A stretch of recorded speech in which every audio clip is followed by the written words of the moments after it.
فاعبد الله مخلصا له الدين ألا لله الدين الخالص.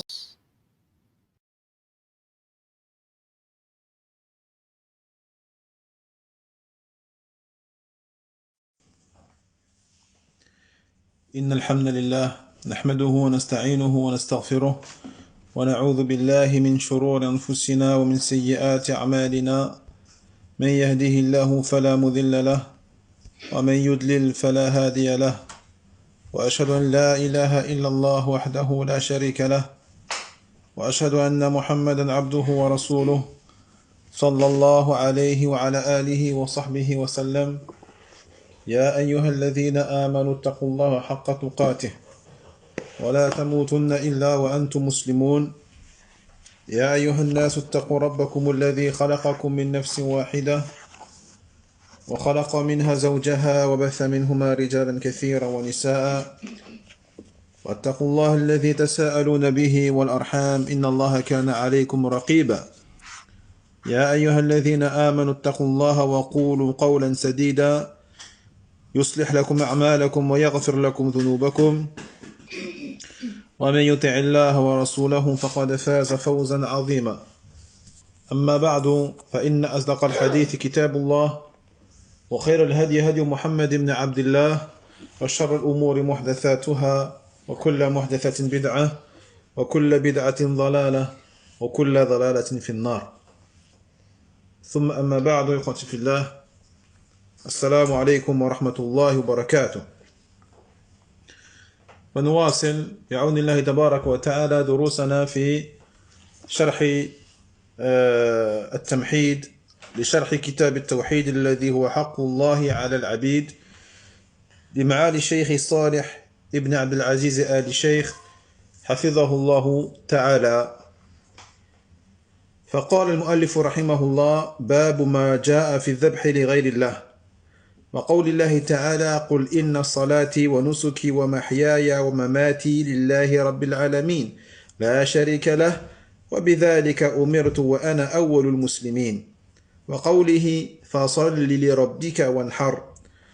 وعن علي رضي الله عنه قال: حدثني رسول الله صلى الله عليه وسلم بأربع كلمات: لعن الله من ذبح لغير الله، لعن الله من لعن والديه، لعن الله من آوى محدثا، لعن الله من غير منار الأرض. رواه مسلم.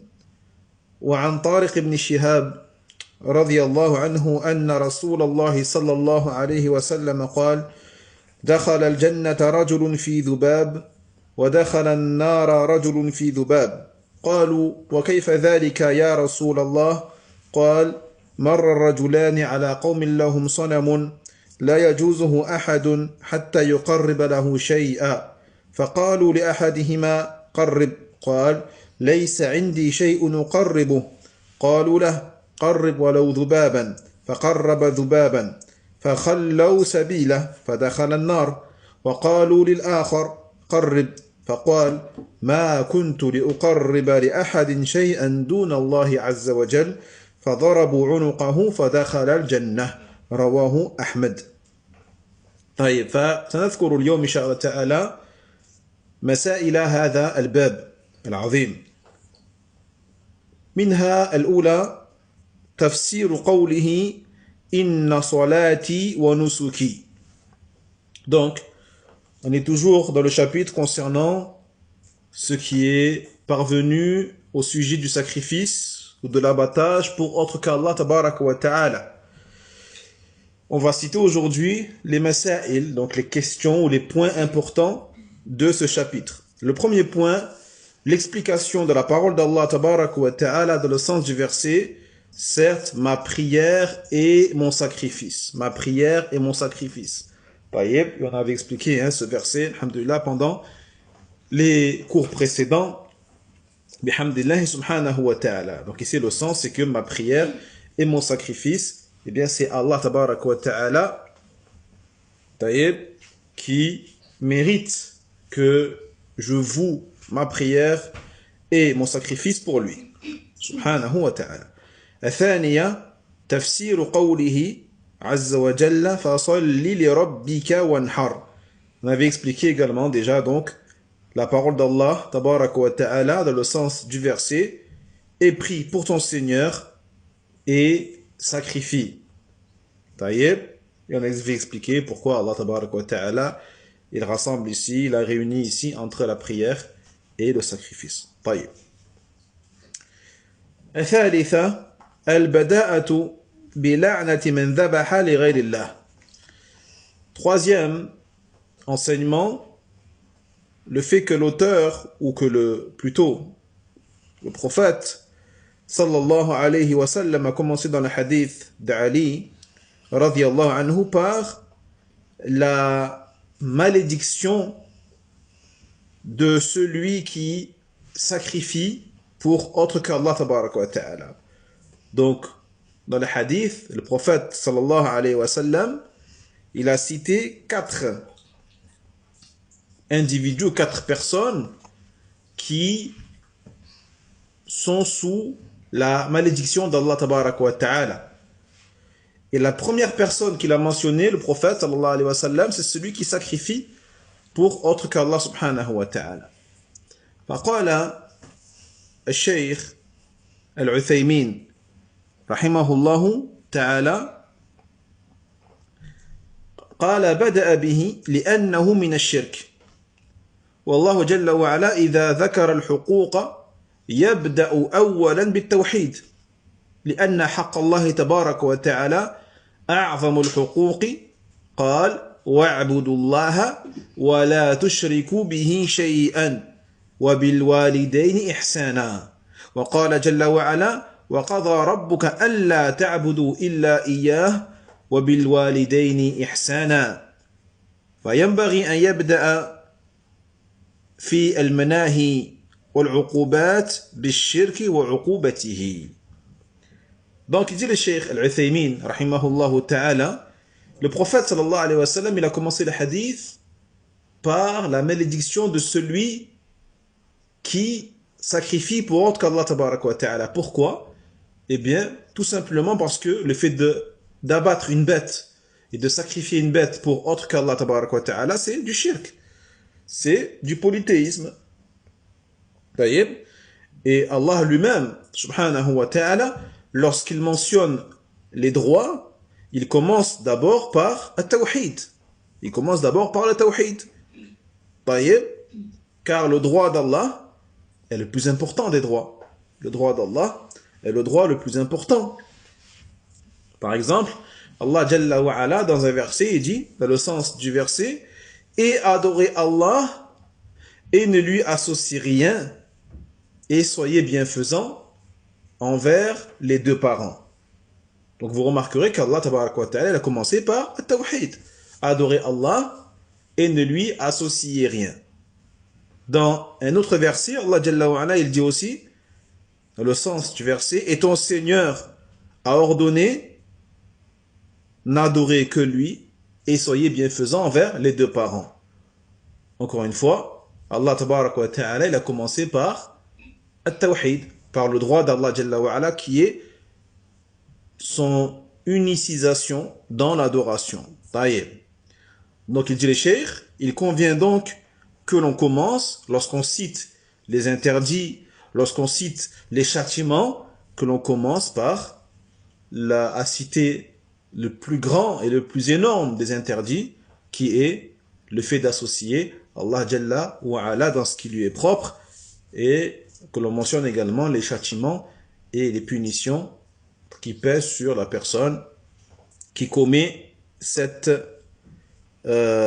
association à Allah tabaraka wa ta'ala. الرابعة لعن من لعن والديه لعن من لعن والديه ومنه أن تلعن والدي الرجل فيلعن والديك. قال الشيخ ولعن الرجل للرجل له معنيان. لعن الرجل للرجل له معنيان.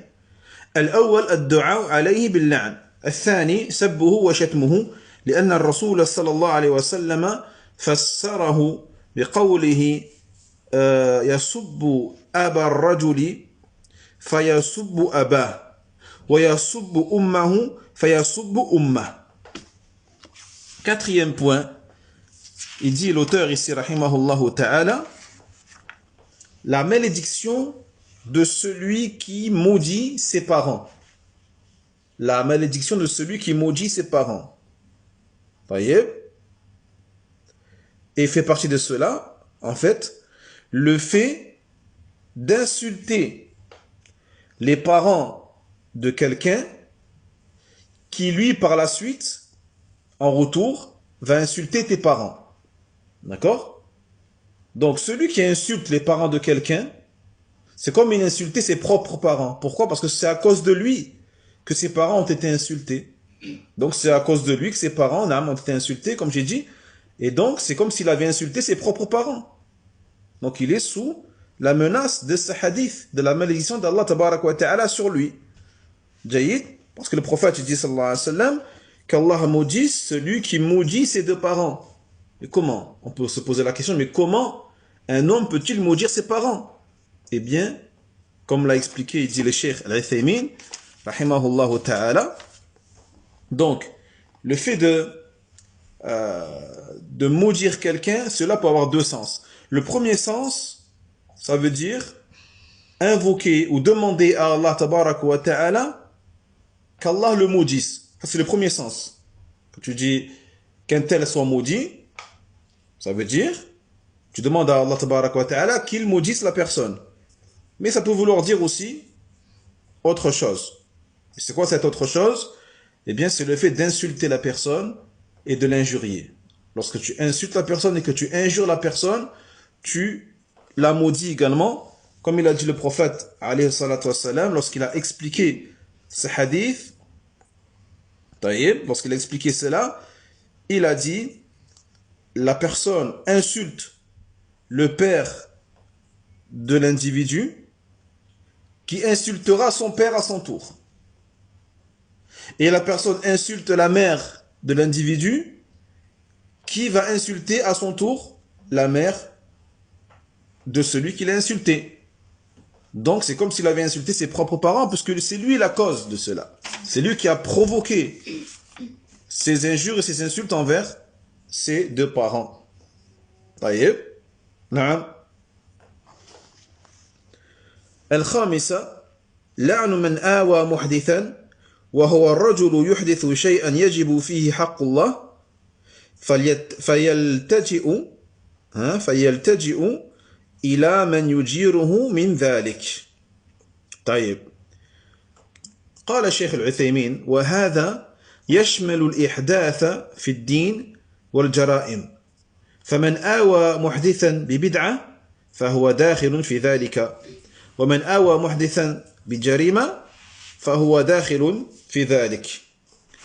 Cinquième point, la malédiction de celui qui protège et qui défend un muhdith. On verra c'est quoi ou ce que peut vouloir dire ce terme al-muhdith. Donc, le muhdith, il dit l'auteur ici rahimahullah, c'est celui qui a commis un crime pour lequel il est obligatoire qu'il soit puni pour son crime. Et donc qu'il subisse une peine légale légiférée dans l'islam. Et donc ce muhdith, ce criminel qui a commis un crime, et qui doit être sanctionné par le gouverneur musulman, il se peut qu'il se retourne ou qu'il demande la protection à quelqu'un. Donc ce quelqu'un, s'il le protège, malgré le fait que la personne doit être punie par le dirigeant, eh bien il est concerné par ce hadith. Il dit le cheikh Al-Uthaymin rahimahullah ta'ala que cela englobe également al-ihdath dans la religion. Donc al-muhdith dans la religion, c'est celui qui innove. C'est celui qui fait une innovation dans la religion. D'accord? Donc de la même façon, celui qui va protéger ou qui va défendre une personne, un innovateur dans la religion, eh bien il est aussi concerné par la menace de ce hadith qui est la malédiction d'Allah tabarak wa ta'ala sur lui, comme celui qui se défend ou protège ou héberge un criminel. Taïeb, alhamdulillah.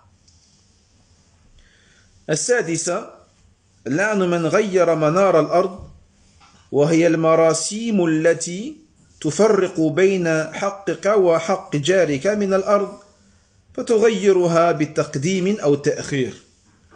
Sixième point, la malédiction envers celui qui modifie les frontières de la terre, les frontières, les limites. Hein? Ces limites ou ces frontières qui séparent entre ton droit et le droit de ton voisin. Là, on parle du droit de la terre. Celui qui veut, par exemple, il va déplacer, il va agrandir son terrain injustement. Il va les déplacer de manière frauduleuse pour pouvoir agrandir son terrain et du coup restreindre le terrain de son voisin. Ou celui qui va modifier les frontières de la route, qui va modifier la signalisation de la route. D'accord? Donc il va soit avancer la ligne qui sépare son terrain et celui de son voisin, ou la reculer. Naam. Lui aussi il est donc maudit par Allah tabarak wa ta'ala.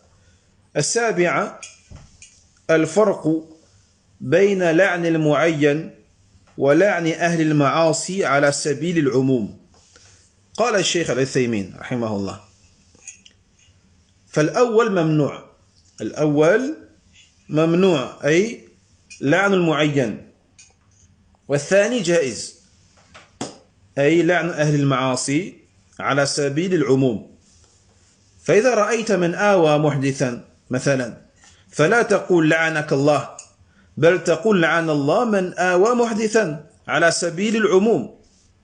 والدليل على ذلك أن النبي صلى الله عليه وسلم لما صار يلعن أناسا من المشركين من أهل الجاهلية بقوله اللهم إلعن فلانا وفلانا وفلانا، نهي عن ذلك بقوله تبارك وتعالى ليس لك من الأمر شيء أو يتوب عليهم أو يعذبهم فإنهم ظالمون.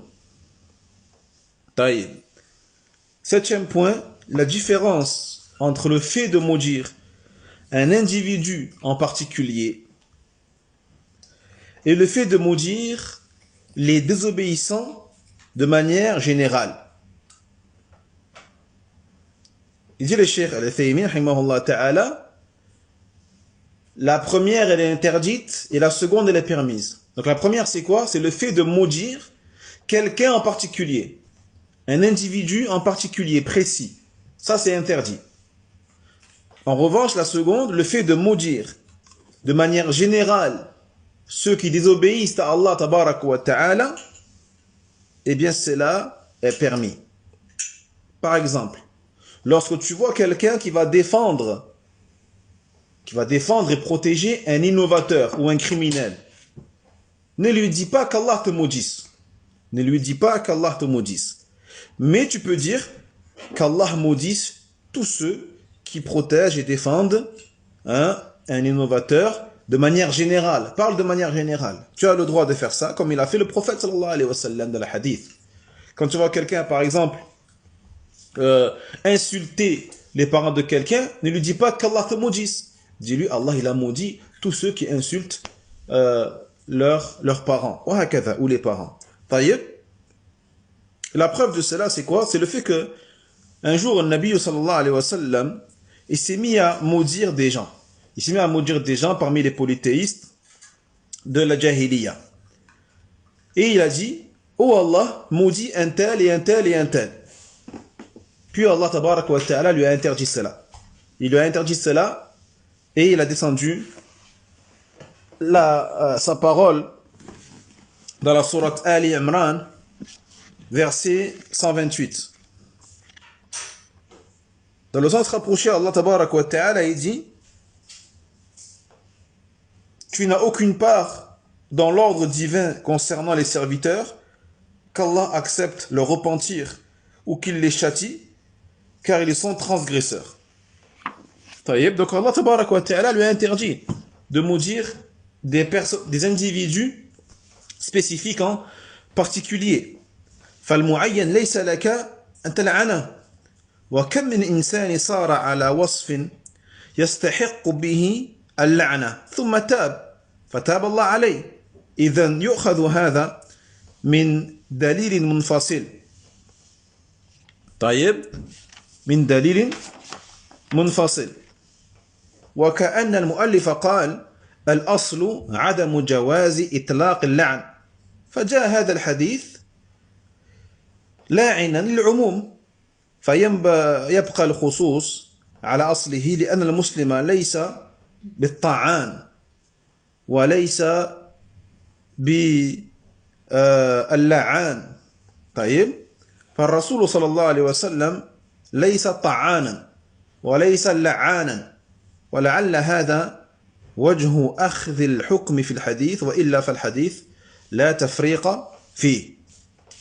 Donc, l'individu particulier, la personne individuelle, eh bien, tu n'as pas le droit de la maudire. Combien de gens possèdent des caractéristiques qui font qu'ils méritent la malédiction d'Allah tabaraka wa ta'ala? Combien de gens plutôt possédaient ces caractéristiques-là, puis se sont repentis, puis Allah tabaraka wa ta'ala a accepté leur repentir? D'accord? Combien de gens, mathalan, insultaient les parents, ou combien de gens même sacrifiés pour autre qu'Allah tabaraka wa ta'ala? Donc ils étaient sous la menace de la malédiction d'Allah jalla wa ala, puis après ils se sont repentis. Ils ont demandé pardon à Allah tabaraka wa ta'ala sincèrement, et Allah leur a pardonné. Et donc, on tire de cela une preuve qui est implicite dans ce hadith. Comme si l'auteur il te disait, la base, avant que l'on connaisse ce hadith, la base est qu'il est interdit de maudire. D'accord? Ça c'est la base. Il est interdit de maudire. Mais ce hadith, il est venu pour nous apprendre que il est permis de maudire, mais de manière générale, comme l'a fait le prophète sallallahu alayhi wa sallam. D'accord? Mais la particularité qui est la malédiction, le fait de maudire une personne en particulier, elle reste dans sa base qui est l'interdiction. Mais l'exception donc concerne le fait de maudire de manière générale un groupe de gens, d'accord, dans l'absolu. Car le musulman, à la base, il n'est pas quelqu'un qui maudit beaucoup, d'accord, ou qui injure beaucoup. Le prophète sallallahu alayhi wa sallam n'était pas quelqu'un d'injurieux, n'était pas quelqu'un qui maudissait beaucoup, les autres. Et donc, il dit les chers, il se peut que l'auteur, rahimahullah ta'ala, il a pris cela donc, ce jugement de ce hadith, na'am, même si dans le hadith, il n'y a pas vraiment une preuve claire, explicite, sur la différenciation entre les deux. Wallahu ta'ala a'lam. Na'am.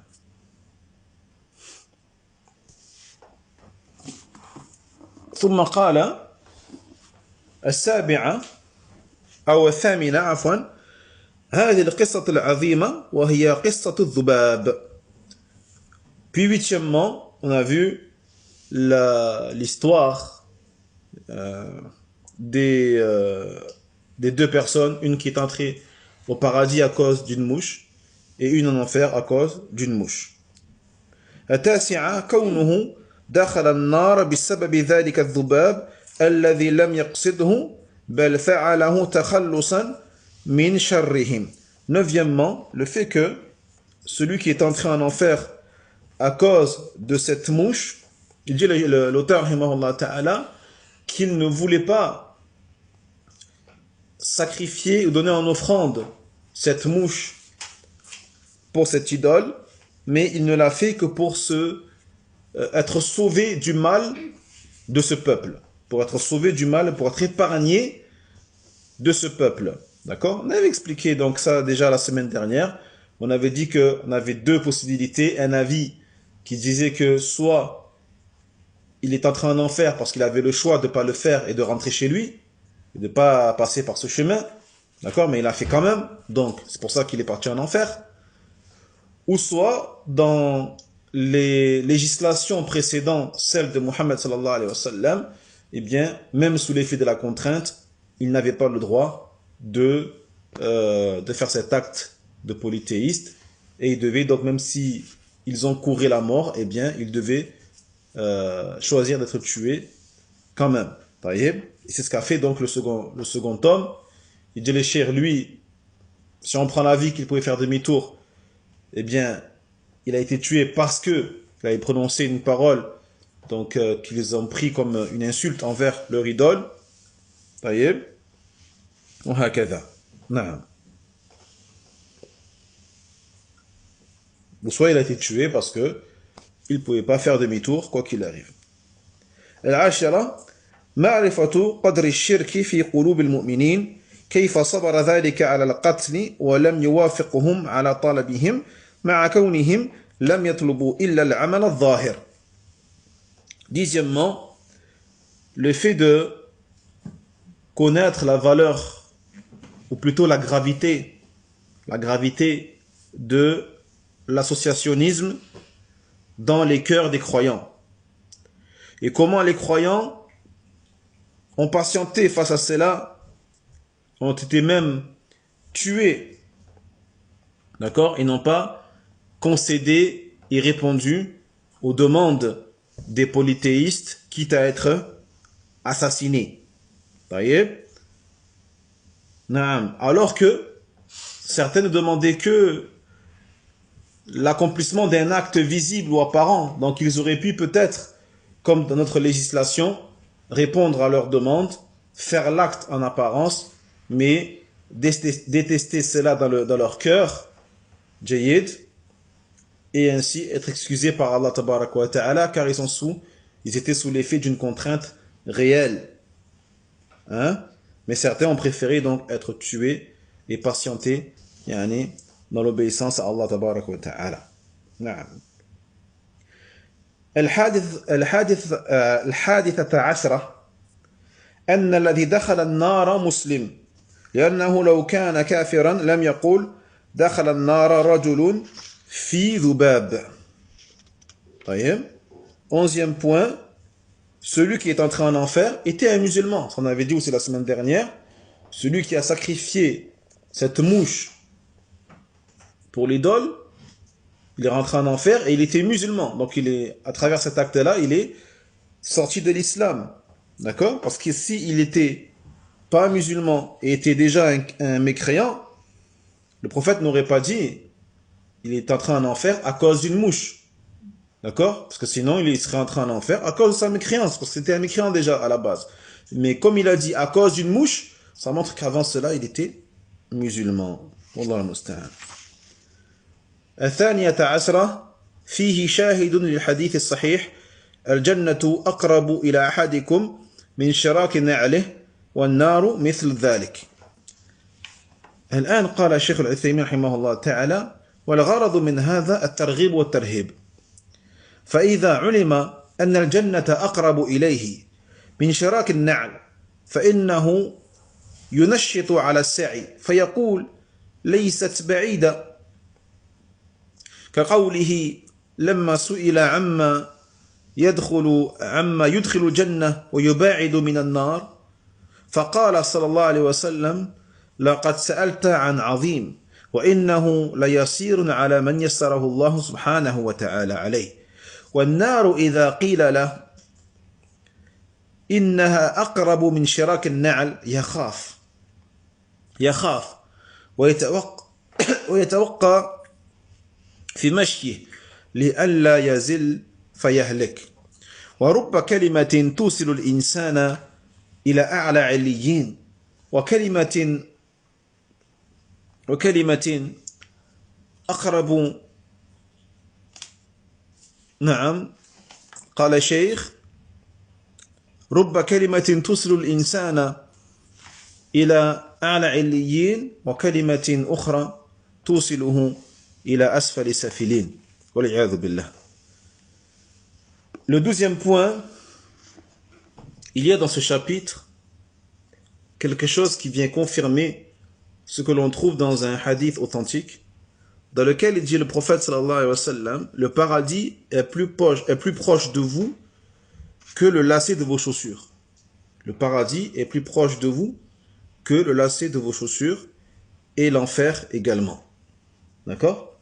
Donc il y a dans ce hadith non seulement un encouragement par rapport au paradis, un encouragement, d'accord, mais aussi une intimidation, un avertissement quand il parle de l'enfer.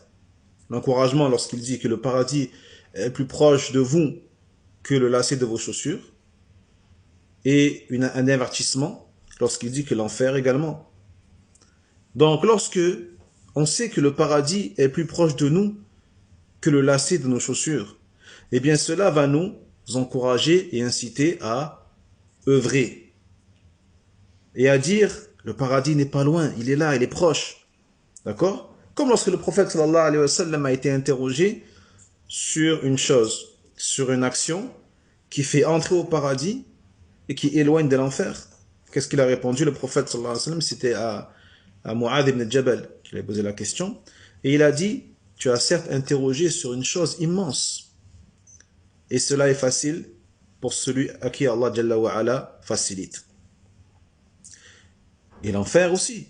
L'enfer, lorsqu'on te dit que l'enfer il est plus proche de toi que le lacet de tes chaussures, eh bien tu as peur. Tu vas avoir peur et tu vas te préserver de ne pas justement déraper et tomber et périr dans le feu de l'enfer. Et cela nous montre aussi qu'il se peut qu'une simple parole peut mener la personne au plus haut degré du paradis, mais qu'une autre simple parole peut mener la personne au plus bas fond de l'enfer. Qu'Allah nous en préserve. الثالثة عشرة معرفة أن عمل القلب هو المقصود الأعظم حتى عند عبدة الأصنام. Et enfin, 13e point, le fait de savoir que les actes du cœur, c'est l'objectif le plus grandiose, l'acte du cœur, les actions du cœur. Taïeb, même chez ceux qui adorent, les adorateurs des idoles, même chez les adorateurs des idoles, wal'iyadu billah. Taïeb, na'am.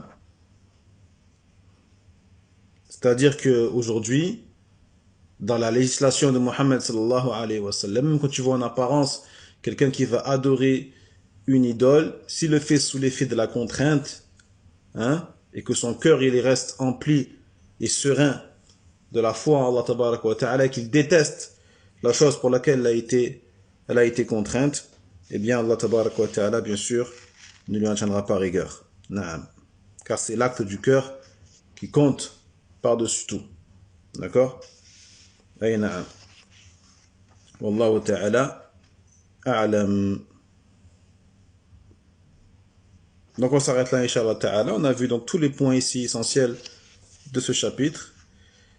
Et on passera donc mardi prochain au chapitre suivant. Au chapitre suivant, Inch'Allah Ta'ala.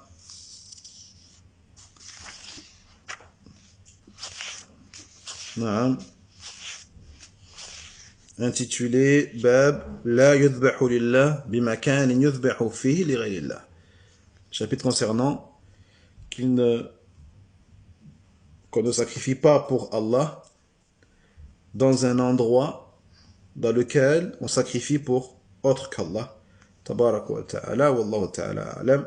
Wa subhanaka Allahumma bihamdik, ashhadu an la ilaha illa anta, astaghfiruka wa atubu ilayk.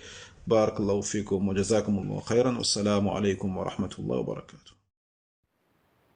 وينجي الله الذين اتقوا بمفازتهم لا يمسهم السوء ولا هم يحزنون